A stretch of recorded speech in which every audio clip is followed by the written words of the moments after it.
오늘 본문은 하나님께서 자신의 선지자를 통해 이스라엘 왕에게 재앙을 내리시겠다 이렇게 말씀하신 내용입니다. 본문을 세 수로 나눠 생각해 보려고 합니다. 첫째는 이 재앙의 이유가 무엇인가? 둘째는 이 재앙의 내용이 무엇인가? 셋째는 어째서 이 재앙이 미루어졌나? 첫째입니다. 이 재앙의 원인은 무엇인가? 하나님께서 북쪽 왕국 이스라엘의 왕 아합에게 큰 재앙을 내리신다고 말씀하셨는데, 이렇게 재앙을 내리시겠다고 하신 이유가 무엇인가를 살펴보려고 합니다. 1990년대 초반입니다. 어떤 사람들이 이스라엘의 어느 지역의 땅을 파고 있었습니다. 무엇을 파고 있었을까? 이들은 고고학자들입니다. 고고학자란 옛날의 유적과 유물들을 땅에서 캐내어 연구하는 학자들입니다. 이 사람들은 전부터 있었다고 추정되는 어떤 유적지를 발견하게 되어서 그것을 발굴하고 있는 것입니다.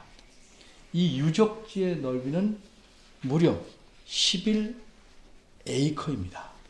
1에이커는 우리식으로 말하면 1224평이므로 11에이커는 13,500평이 됩니다. 우리 예배당이 40평 조금 못 되니까 약 300여 배, 300배 이상 되는 왕궁토를 발견하여 파고 있는 것입니다. 파보니 이 왕궁토에는 성벽이 있었고, 또 성벽에는 포대를 설치하고 있었습니다. 지금 같은 대포는 아니지만 돌 같은 것을 쏘는 포대로 이렇게 성벽 위를 쭉 둘러싸였고, 구석마다 망대가 세워진 그런 성벽이었습니다. 뿐만 아니라 이 궁궐 앞에는 해자라는 것이 있었습니다. 해자는 적들이 쳐들어올 때 쉽게 들어오지 못하게 하기 위해서 성 주위를 흐르게 하는 그런 깊은 개천입니다. 근데 이 해자는 물이 흐르지 않거나 흘러도 별로 많이 흐르지 않은 마른 해자입니다. 이스라엘 땅에는 물이 흔치 않았기 때문입니다. 물이 별로 흐르지 않는다고 할지라도 해자를 깊이 파놓으면 나름대로 유익이 있습니다. 흔히 적들은 성벽을 넘으려 하다가 넘지 못하면 성 밑을 파고 들어옵니다. 이때 해자가 깊으면 적들이 땅을 파고 들어오다가 들킵니다. 그래서 땅을 파고 들어오는 것이 쉽지 않게 됩니다. 어쨌든 그래서 해자를 파놓았는데, 이 해자의 평균 폭이 10m이고 중요한 곳에는 그 해자의 깊이가 7m나 되게 파놓았습니다. 어쨌든 이런 궁궐토를 발굴했습니다. 이 궁궐은 아합 왕의 궁궐이었습니다. 이스라엘이 아니고 이스르엘이라는 곳에 있었습니다. 이스라엘 나라의 수도는 사마리아였고, 여기서 위쪽으로 한 40km, 여기서 평택 정도 가면 이스르엘이라는 평야가 나오는데, 그 평야에 있던 성이 이스라엘 성이고 거기에 왕궁이 있었습니다.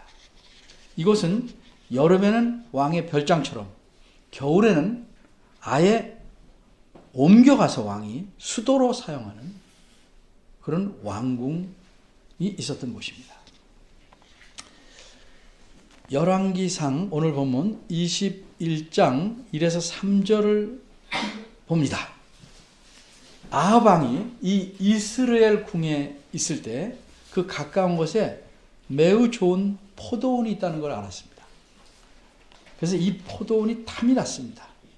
그래서 포도원의 주인이 누군지를 알아보고 왕은 그에게 갑니다. 직접 갑니다. 이 포도원을 왕인 자신에게 기증해 주면 좋겠지만, 만일 그러지 않을 경우에 더 좋은 포도원을 주고 바꾸려고, 그래도 안 된다면 포도원 값을 충분히 지불하고 사들이라는 생각을 갖고 갑니다. 그런데 포도원 주인은 이 아합 왕의 제안에 한마디로 거절합니다. 생각할 시간을 달라는 정도도 아니고 단칼에 거절합니다. 그렇게 거절하는 이유는 더 좋은 시기에 더 좋은 값에 팔려고 한다는 것이 아닙니다. 자신의 포도원은 어떤 방법으로든 남에게 주는 것은 율법에 어긋난다는 것. 즉 하나님께서 금하신 것이다. 원하지 않는 것이다. 하는 이유 때문입니다. 매우 간단하고 분명한 이유입니다. 레위기 25장 23절 이하에 보면 하나님께서 이스라엘 백성에게 가나안 땅을 주실 때 이렇게 말씀하셨습니다. 모든 땅은 내 것이다. 근데 내가 이 땅을 내가 약속한 대로 각 지파대로 나눠주겠는데 이것은 나 하나님이 너에게 주는 선물인 줄 알고 그 땅을 잘 지켜서 남에게 팔지 말아라. 혹 너무 가난해서 팔게 될 경우에는 돈을 모아지면 다시 되사와라.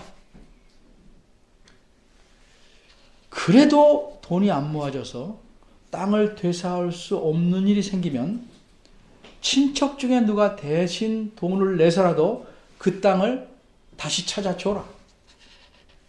그래도 그것도 안 되면 50년째가 되는 희년이라는 해에는 땅을 그 산 사람이 무조건 원래 주인에게 돌려줘라. 이렇게 하나님은 땅에 대해서 법으로 정해놓으셨습니다. 이처럼 땅은 하나님께서 주신 선물이기 때문에 절대로 팔 수 없다는 것이 이 포도원 주인의 분명한 대답입니다. 아합도 외국 사람이 아니고 이스라엘 사람이니까, 이스라엘 백성의 왕이니까 그 법이 무슨 뜻인지 잘 압니다. 그러나 하도 갖고 싶어서 혹시나 얻을 수 있을까 해서 욕심을 부려봤는데 역시나 실패했습니다.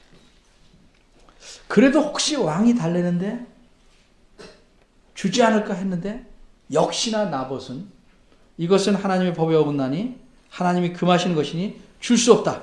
딱 잘라 거절해버립니다. 그러자 아합 왕은 근심하고 답답해합니다. 4절을 보면 근심하고 답답하여 라는 말이 있는데 이것은 그 앞에 20장 43절에서 나온 표현입니다. 이 말은 단순히 걱정한다는 뜻이 아니고 화가 나서 삐졌다는 의미입니다. 그래서 궁으로 돌아왔습니다. 그리고는 정말 어린애 같은 짓을 합니다. 침상에 누워서 얼굴을 벽 쪽으로 돌이키고 밥도 안 먹습니다. 끼니를 거르니까 왕비 이세벨이 등장합니다. 이세벨이 왕에게 묻습니다. 도대체 왜 무슨 일 때문에 식사를 안 해하십니까? 왕이 여차여차해서 그렇다 대답합니다. 그러자 왕비는 이렇게 비꼬입니다. 왕이 지금 이스라엘을 다스리고 있는 것입니까? 무슨 뜻입니까? 당신이 이러고도 이스라엘 다스리는 왕입니까? 하는 의미입니다. 다시 말해서 백성이 포도원을 달라는데 안 준다고 그것을 못 차지하고 삐져서 누워있는 것이 왕으로서 말이 됩니까? 왕이 도대체 뭡니까? 라는 뜻입니다.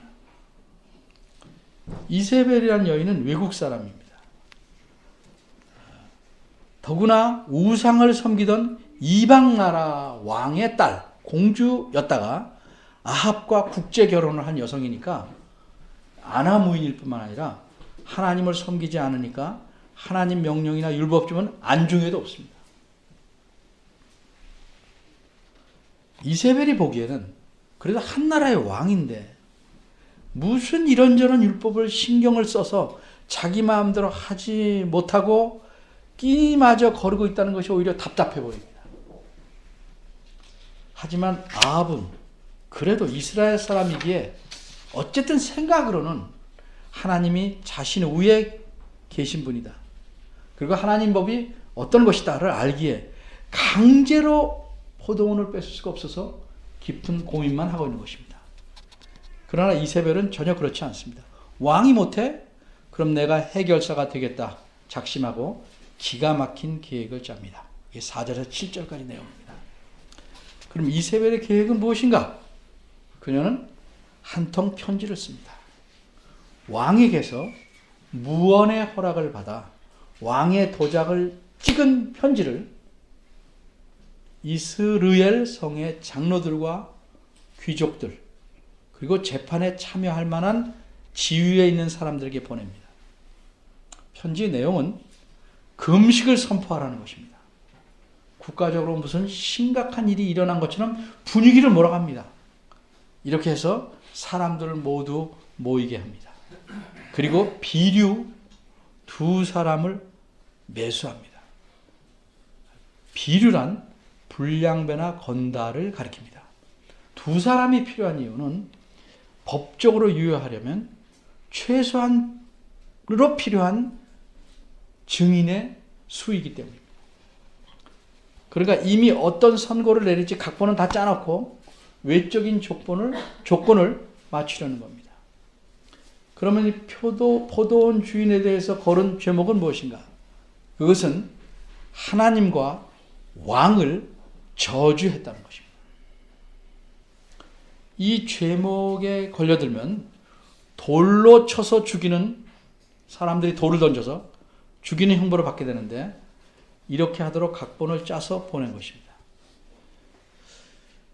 그래도 나라인데 나라가 썩어도 이렇게 썩을 수 있을까? 왕과 왕비, 성의 귀족들과 장로들까지 줄줄이 썩었어요. 요즘 어떤 나라 꼴하고 비슷합니다. 이세벨의 각본대로 모두 진행돼서 포도원 주인은 돌에 맞아 죽습니다. 이렇게 일이 일사천리로 끝나고 나서 그 성의 장로들과 귀족들이 보고합니다. 나봇이 돌에 맞아 죽었습니다. 이 말을 듣고 왕비 이세벨은 쾌재를 부립니다. 그리고 아합 왕에게 포도원 주인이 죽었으니 이제 가서 당신이 원하던 포도원을 차지하십시오 라고 말합니다. 8절에서 15절입니다. 이세벨이 얼마나 교활하고 영악한지는 그녀가 짠 각본에서 잘 드러납니다. 그녀는 포도원 주인의 죄목을 하나님과 왕을 저주한 죄로 몰아갔습니다.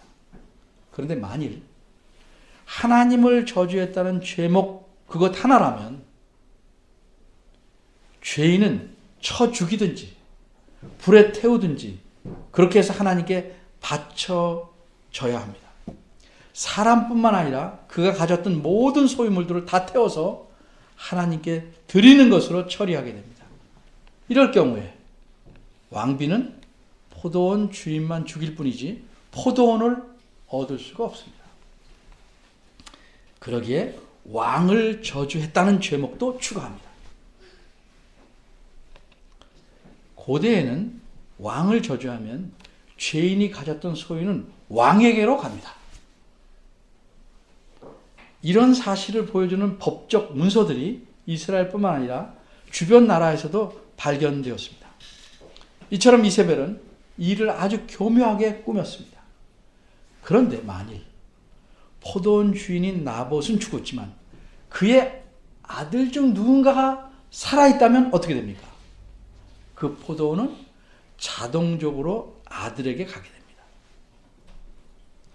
이세벨은 이 점도 계산에 넣어서 나봇의 아들들도 다 죽여버리고 맙니다. 오늘 본문은 나오지 않지만 열왕기하 9장 26절에서 이 사실이 드러납니다. 이렇게 사악하고 끔찍한 방법을 통해서 아합은 자신이 갖고 싶었던 포도원을 갖게 되었습니다. 그리고 포도원을 차지하라는 왕비의 말을 듣고 아합은 자리에서 벌떡 일어납니다. 그가 있던 곳은 사마리아에 있는 왕국인데 이곳에서 백리길 40리나 되는 길을 달려갑니다. 16절입니다. 이 기가 막힌 악한 일은 아무도 모릅니다. 누가 알겠습니까? 물론 그 성의 장로들이나 귀인들도 증인 두 사람의 말을 듣고 일을 처리했으니 법적으로는 아무런 하자가 없습니다.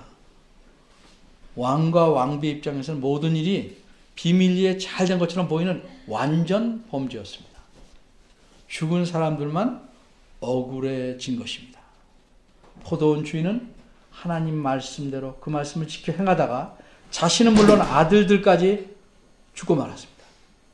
도대체 이 억울한 일은 어떻게 되는 것일까? 왕과 이세벨의 완전 범죄를 사람들은 모르는데 누가 알까? 그러나 하나님은 낱낱이 아셨습니다. 그래서 하나님께서 이 일을 처리하시려고 합니다. 둘째, 이 재앙의 내용은 무엇인가? 세상에 이렇게 악한 짓을 죽은 사람 입장에서 보면 이토록 억울한 일을 하나님께서 보시고 가만히 계실 리가 없습니다. 하나님께서 선지자에게 말씀합니다. 오늘 본문 17절에서 19절입니다. 선지자 엘리야는 아합 왕과 이세벨, 이 두 사람은 악한 면에서 아주 환상적으로 호흡이 맞는 환상 커플입니다. 이 두 사람과 선지자는 앙숙입니다. 이 부부는 어떻게 하면 엘리야를 죽일까를 늘 생각할 만큼 그런 앙숙입니다. 그런데 엘리야에게 하나님께서 말씀합니다. 넌 지금 일어나서 아합을 만나라. 그는 지금 이스라엘에 가 있다. 나봇의 포도원을 꿀꺽 집어 삼키려고 거기 가 있으니 가서 이렇게 말해라. 내가 죽이고 또 빼앗았느냐. 그러니 하나님께서 너에게 심판을 내리셔서 돌로 쳐 죽인 나봇의 피를 개들이 핥은 그곳에서 내 몸의 피도 개들이 핥을 것이다. 보통 사람이 죽으면 묘실에다가, 묘가 있는 이런 장소에다가 잘 묻습니다만, 이렇게 저주를 받아 죽은 사람은 그 시체를 그냥 내버려 둡니다. 그래서 공중에 새가 와서 먹든지 돌아다니는 들개들이 하이에나처럼 그 시체를 뜯어먹게 됩니다. 이렇게 함으로써 그가 하나님에게 저주받은 자임을 온 세상에 공포하는 것입니다. 20절에서 22절입니다. 엘리야가 아합을 만났습니다. 그러자 아합이 선지자를 향해 첫 마디가 뭔지 아십니까? 나의 대적이요. 이렇게 말합니다.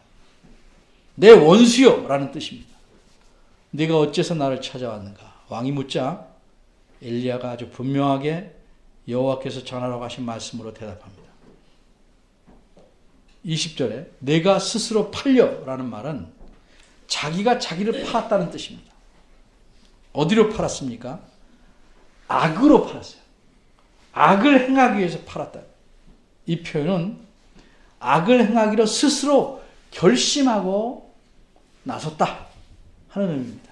어쩌다가 실수로 악한 일을 하거나 유혹에 끌려 악한 일을 한 게 아니고 아예 스스로 결심하고 작심하고 악을 행하였다는 것입니다. 여호와 보시기에 아합은 악을 행하려고 스스로 결심하고 그런 인생길을 선택한 사람입니다. 사람이 악을 저지르는데 어쩔 수 없이 떠밀려 할 수도 있겠지만 아합은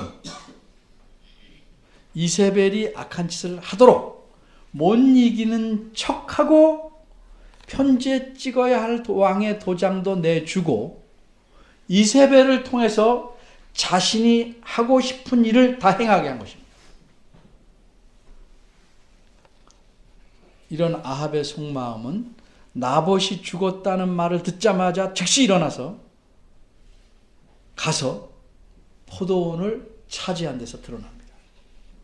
아합은 약한 채 하지만 실제로는 대리인을 통해 모든 악한 짓을 다 하는 겁니다. 그런데 이런 아합을 하나님은 속속들이 꿰뚫고 계셨습니다.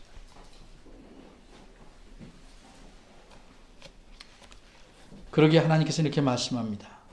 이렇게 네가 악을 행하였으므로 내가 내 율법에서 말한 재앙을 내리겠다.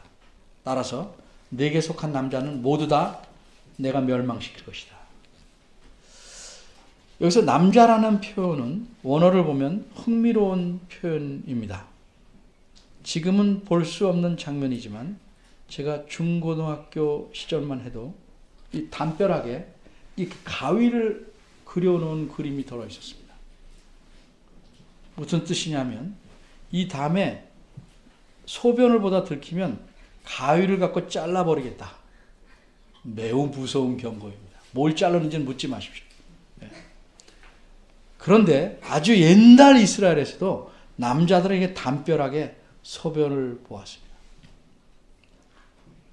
그러기에 남자를 가리켜 원어에서 뭐라고 표현하냐면 담벼락에 소변을 보는 자 이렇게 표현해놨습니다. 그걸 우리말에서는 그냥 남자라고 번역해 놓은 겁니다.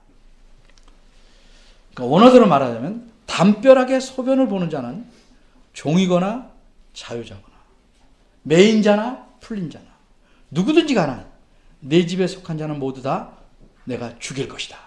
이렇게 말씀합니다. 과연 아합의 집안이 아합의 왕조가 얼마만큼 철저하게 멸망되는가?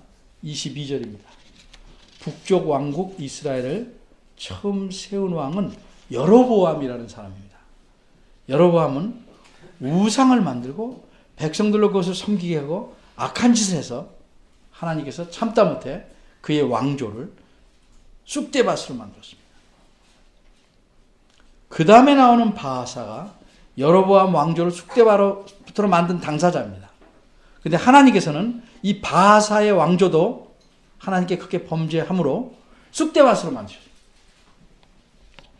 이런 역사를 잘 아는 아합에게 여로보암의 집처럼 또 바하사의 집처럼 되게 하시겠다 이렇게 말씀하면 아합은 그것이 얼마나 끔찍한 쑥대밭인 줄 잘 압니다. 이처럼 하나님께서 아합의 집을 도륙하시려는 이유가 뭘까? 22절입니다. 내가 나를 심히 노하게 하고 너뿐만 아니라 이스라엘 백성 전체로 범죄케 한 까닭이라 이렇게 말씀합니다. 이번에 포도원을 빼앗으려고 그 주인 나봇을 죽인 죄악은 아합의 죄가 어떤 것인지를 압축적으로 결정적으로 보여주는 한 증거입니다. 그 일만 행한 것이 아닙니다. 한 예를 든 것입니다. 아합은 하나님의 율법대로 행하려는 자를 죽였고 이로써 하나님의 율법을 무시한 정도가 아니라 아예 그 율법을 악하게 사용해서 죄가 없는 자를 증인을 세워 죄인으로 몰아 죽였으므로 사실 이것은 하나님에게 정면으로 공격한 겁니다. 특히 이 일의 대리인의 역할을 자처한 이세벨에 대해서도 하나님 말씀합니다. 너 약방의 감초처럼 모든 못된 짓마다 끼어들어서 악행하는 이세벨아. 너도 이스라엘 성 곁에서 죽어서 개들이 내 시체를 먹을 것이다. 24절입니다. 아합에 속한 자로서 성읍에서 죽은 자는 개들이 먹고 들에서 죽은 자는 공중의 새가 먹으리라. 이건 하나님의 저주를 표현하는 말입니다. 하나님께서 내리신 저주의 재앙으로 죽어서 묘실에도 제대로 묻히지 못할 뿐더러 혹 묻혔다 할지라도 개들이 와서 파먹을 것이고 들에서 죽으면 공중의 새가 그 시체를 뜯어먹을 것이다.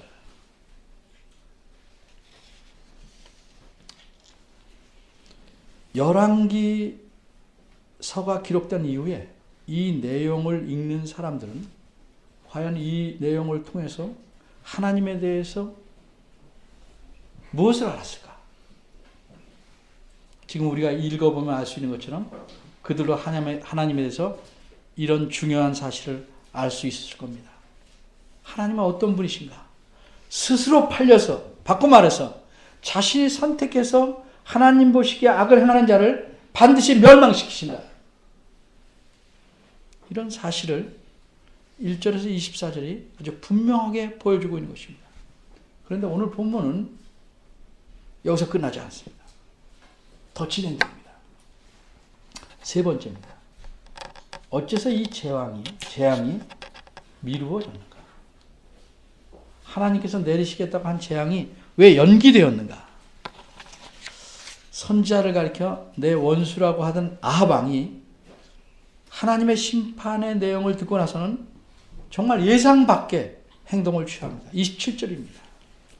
아합이 모든 말씀을 들을 때 그 옷을 찢고 굵은 배로 몸을 동이고 금식하고 굵은 배에 누우며 행보도 천천히 한지라.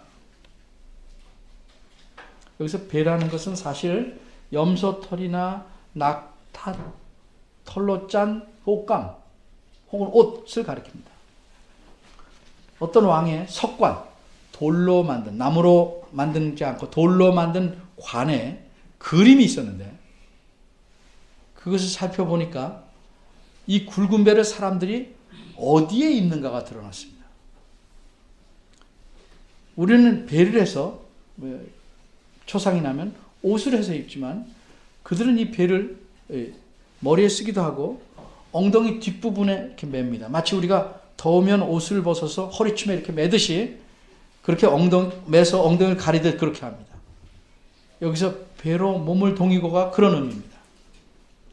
아합은 거기다가 금식도 하고 그런 배에 누워서 자기도 하고 행보, 즉 걸음걸이도 매우 조심스럽게 천천히 했습니다. 이런 것들은 제가 회개합니다를 나타내는 외적인 표시입니다. 그런데 아합은 겉모습만 그렇게 회개한 척 하지 않았습니다. 정말 선지자를 통해 하나님 말씀을 듣고 회개하고 자신을 하나님 앞에서 낮추고 겸손하게 행동했습니다. 28절과 29절입니다. 그러자 하나님께서 다시 엘리야에게 말씀합니다. 자 봐라, 아합이 내 앞에서 참으로 겸비하지 않느냐. 저의 겸비함을 보았으니 내가 내려던 재앙을 저의 시대에 내리지 않고 그 아들의 시대에야 내리겠다. 이렇게 연기해 주십니다. 오늘 본문을 보면 17절에서 24절은 엘리야 선지자가 아합에게 전한 하나님 말씀입니다. 그러나 25절과 26절은 기록자 자신이 하나님의 시각에서 서술한 평가입니다. 25절을 보면 아합이 스스로 팔려 악을 행했다고 말하면서 이런 자가 없었다 이렇게 말합니다. 왜 그랬을까? 그 이유는 그의 아내 이세벨에게 충동되었기 때문이라고 말합니다. 여기서 충동되었다는 것은 무슨 뜻인가? 아합이 어쩔 수 없이, 마음은 안 그런데 할 수 없이 충동이 일어나서 악을 행하게 되었다, 그런 뜻 아닙니다. 이것은 되었다는 말은 재촉했다 또는 다그치다라는 의미입니다.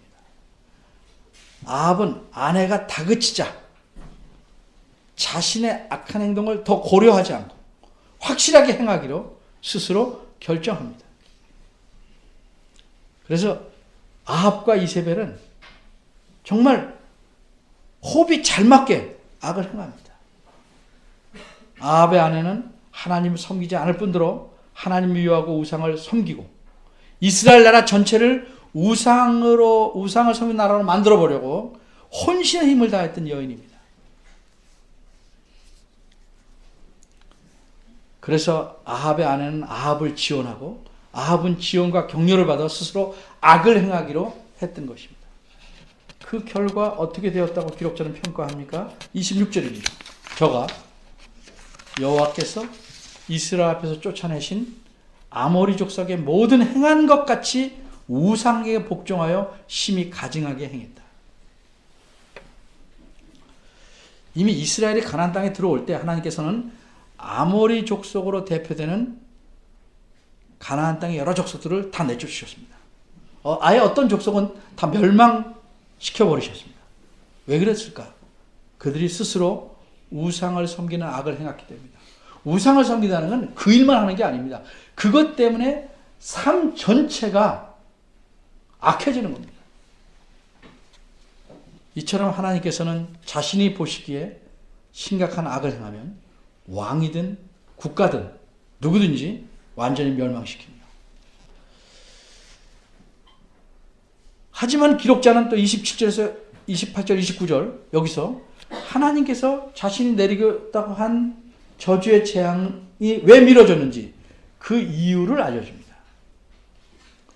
이 사실을 통해서 우리는 하나님이 어떤 분인지를 알게 됩니다. 둘째 가면 더 서러울 정도로 아무리 악한 자라 할지라도 그가 하나님 앞에 진정으로 회개하고 겸비하면 하나님께서는 재앙마저 미루어 주시는 긍휼하신 하나님이시라는 사실을 우리가 알게 됩니다. 따라서 오늘 본문은 하나님에 대해서 두 가지 사실을 알려줍니다. 그걸 묶으면 이렇습니다. 하나님은 스스로 팔려서 악을 행하는 자를 반드시 멸망시키시지만 그러한 자라도 진정으로 회개하면 긍휼을 베푸시는 겁니다. 그럼 우리가 이 본문을 통해서 생각해 볼 게 하나 더 있습니다. 아합처럼 스스로 자신을 팔아 악을 행한 사람을 하나님께서 멸망시키시는 것 좋다. 과연 다른 사람들도 그렇게 멸망시키실까 하는 문제입니다. 사실 겉으로만 보면 아합같이 악한 사람은 별로 많지 않을 것입니다. 근데 속을 보면 조금 다릅니다. 기록자는 26절에서 아합에 대해 말하기를 우상에게 복종하여 심히 가증하게 행하였다고 합니다. 우상에게 복종하는 것과 이 본문 나봇의 포도원을 빼앗은 일 무슨 상관이 있는가? 우리는 신약성경 골로새서 3장 5절에서 우상을 섬기는 것과 포도원을 뺏은 일의 연관성을 알려주는 표현을 찾게 됩니다. 그 표현은 무엇인가? 탐심이라는 것은 우상 숭배다라는 말씀입니다. 이 말씀이 오늘 본문의 본질을 잘 드러내줍니다. 사람이 어째서 우상을 섬깁니까? 그 이유는 자기 욕심을 이루기 위해서입니다. 그래서 우상에게 빌어서라도 자신의 욕심을 이루려고 합니다. 이것은 어느 시대나 어느 나라나 사회 어느 공간에서나 다 마찬가지입니다. 그런데 사람들은 하나님마저도 그렇게 섬기려고 합니다. 우상을 섬기듯 하나님을 섬깁니다. 간단한 예를 들면 어떤 사람은 큰 교회 나갑니다. 큰 교회 나가는 것 자체가 문제가 아니고 거기서 이른바 좋은 직분, 자기 생각에 높은 직분을 얻고 싶어 합니다. 어떤 교회의 장로다. 이렇게 해서 자신의 입지를 세우려고 합니다. 이거 탐심입니다. 심지어 목사가 되려는 것도 그런 탐심을 가지고 추구하는 사람들도 있습니다. 왜? 목사가 되는 것이 교회 안에서 높은 지위에 올라가는 것이라고 착각하기 때문입니다. 그렇게 하는 것은 사실상 탐심이기에 우상 숭배에 해당하는 것입니다.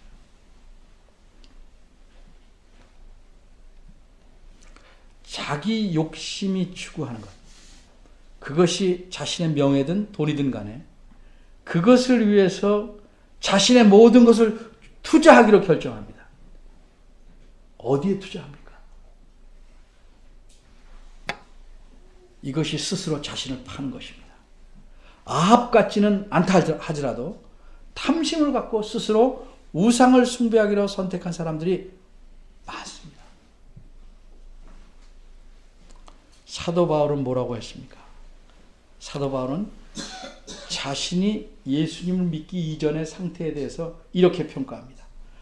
나는 하나님을 섬기며 열심히 율법을 배우고 최고의 선생이었다. 이렇게 말합니다. 그런데 예수님을 믿고 나서 그 예수 안 믿던 이전 상태를 돌이켜보고 다시 이렇게 말합니다. 나는 육신에 속하여 죄 아래 팔렸도다. 나는 죄에 팔린 자다. 이처럼 좀 더 노골적으로 말하자면 예수님을 믿지 않은 자는 모두 다 죄 아래 팔려서 살아가는 자입니다.